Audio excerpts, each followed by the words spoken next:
Perform professional services worth 80,000. You receive cash 50,000 and remaining on account. Debit, cash first, worth 50,000, very good. Then you have your, let's say, ano muna, service revenue, which is worth 80,000. Very good. So malamang class ito ay accounts receivable. Where AR, because on account, may utang pa, worth 30,000.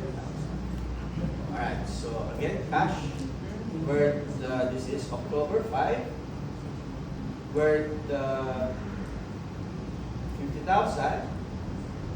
Okay?